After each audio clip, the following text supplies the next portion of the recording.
Hi, I'm Adam Lantone from the Boston Shaker, and Hi, I'm Christine Liu, the editor of City Search Boston. And we're here in the Boston Shaker section of Grand the Store in Union Square, Somerville, and we're going to make a Ramos Gin Fizz. It's a teamwork event because you'll see the amount of shaking that's needed. It's good to have a friend to pass off to. This drink is a classic New Orleans breakfast drink, brunch drink, day after drink. When I was down at Tales of the Cocktail every year, there's a convention called Tales of the Cocktail in New Orleans, where cocktail enthusiasts and columnists and bartenders and mixologists from all over the world get together to take multiple sessions and exchange notes and network. So in honor of Tales of the Cocktail in New Orleans, we're going to do this classic New Orleans cocktail. Can I ask, why is it in New Orleans every year? What is the significance of the city? Well, it's a huge historical cocktail city. So the Sazerac and the Ramos Gin Fizz started in New Orleans, and arguably the Sazerac is the first cocktail ever made. So that's kind of where the center comes. And it's also good for Katrina, too. And the Museum of... The Museum of the American Cocktail is based there for the same reasons from the Sazerac base as well. Cool. Sweet. So we're going to get started. Christine is going to take over the citrus side, and I'm going to start doing the drops and drips of sugar and other ingredients, and we'll kind of talk it through as we go. So we're going to do a ½ ounce each of lime and lemon juice, fresh juice. I was going to say you can talk about... It looks funny, but it turns it inside out, and you get a lot more juice out of it. Yeah. It also, one of the nice things about using a squeezer as opposed to a citrus reamer is you get some of the oils from the skin, which are really, really fragrant.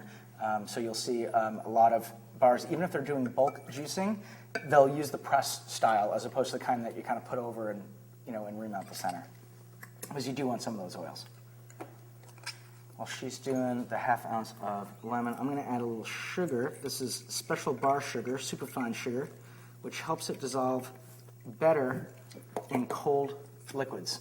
So if you're going to do a lot of drinks that call for sugars, like old fashions or Sazeracs or Ramos Gin Fizzes, it's good to have this on hand, or you can do simple syrup, which is equal parts sugar to water. And then we're going to do 3 to 4 drops of orange blossom water, orange flower water. You can find it in Middle Eastern stores or some specialty stores, eventually on my web store as well. It smells awesome. It's a really aromatic. It smells like perfume. Yeah, it's a really aromatic ingredient, which is why you only use a very, very little bit. So I'm going to put just a little bit on the spoon. Is there anything that can really approximate that if you can't find it? Not really. You can use something like rose water, but it's the same idea, but it's going to be a totally different flavor. Do a little more. There we go. And then the other ingredient we're going to do, and this is an arguable piece. Some people say that it's the secret ingredient. Some people say it has no business at all being in there, but it's vanilla extract. I think it adds something, so I like putting it in, but I'd recommend trying it both ways. And whichever one you like is the one you should go for. But I'm going to put a couple drops in here. So if you do use it, you probably want to use like the best real vanilla. Instead of like almost like really for like any cocktail or cooking.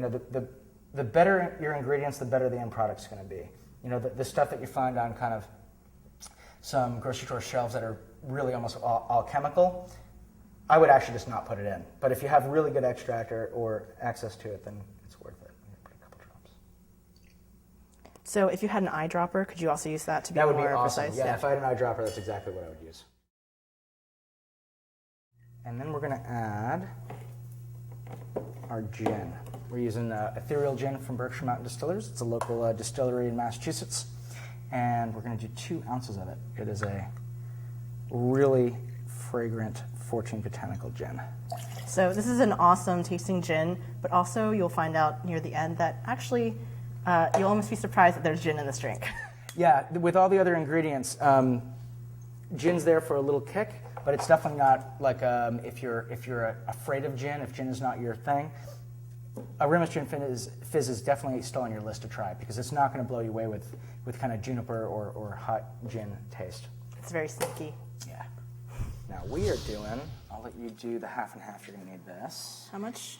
Half an ounce? Half an ounce. And while she's prepping that, I'm going to put the egg in this tin. And the reason I'm going to put it in this tin, is because if I drop some yolk, because we're only going to use egg white, or some shell, this already has everything in it. I don't want to ruin it. So if I do it in this tin, and for whatever reason it gets messed up, I just dump it out and start over. Oops, just like that.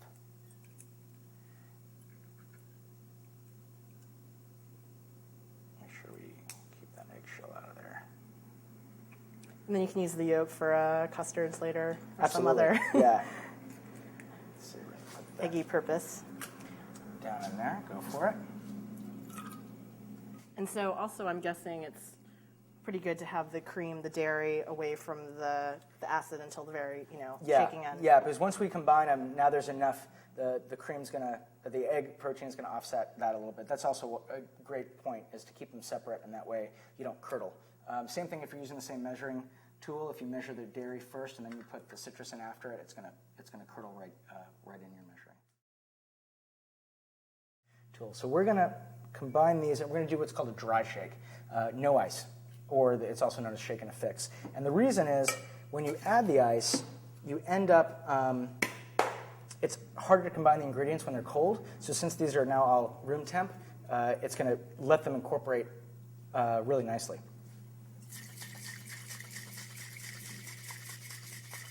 It's also going to help that sugar dissolve too.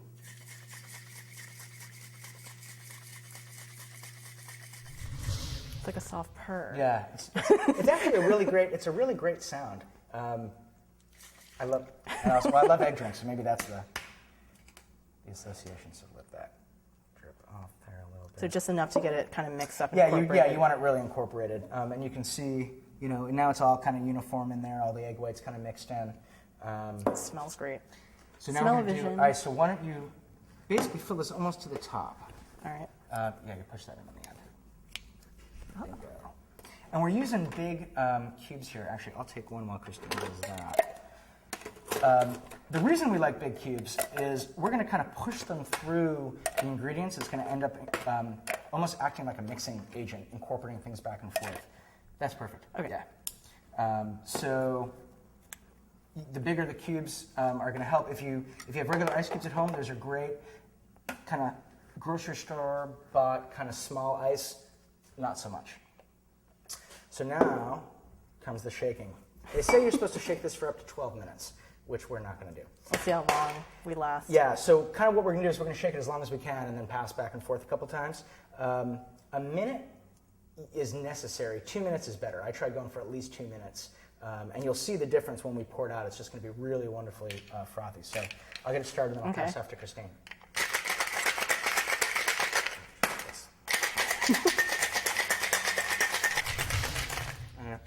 Okay. Pass it off. All right. Yep, so just like I'll that. be the shaker lady. Yeah, go the for it. barmaid. Yep. And what you want to do is throw the ice cubes from the front to the back. So the longer your arc, the more those cubes are kind of moving in between. It's very cold, by the way. Yeah, and you can see it frosting up. What we'll do is when Christine kind of wears out, we'll stop for a second. You see it kind of frosting. Yeah, you can see it totally frosting out there. And it's going to keep on going. It's just the beauty of it. I think that's probably pretty good. How come, it sticks together so well? Because of the temperature? So what's happening is there's a vacuum being created when the cold air is condensing on the inside, so it's holding that together.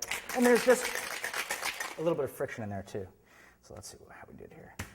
Anyone time that? Yeah, seriously.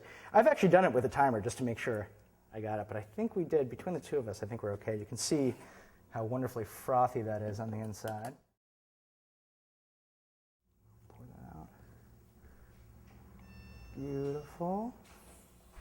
We're going to leave a little room in the top because what we're going to do, since this is a fizz, is we got to add a little soda water. So is this a typical presentation, or you can also do it in a rocks glass? Oh, that is a great Collins question. glass? It should traditionally be served in a tall Collins glass, but I figured since there's two of us, we'd split it between the two, and serving in champagne is great for like a Sunday brunch or breakfast in bed kind of thing. It's just a beautiful presentation. So this is some homemade soda water that we carbonated just a little bit ago.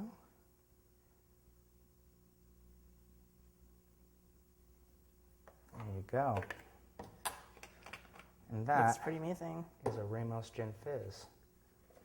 Thank you. One for you. Cheers. There we go. Cheers. To teamwork. Absolutely.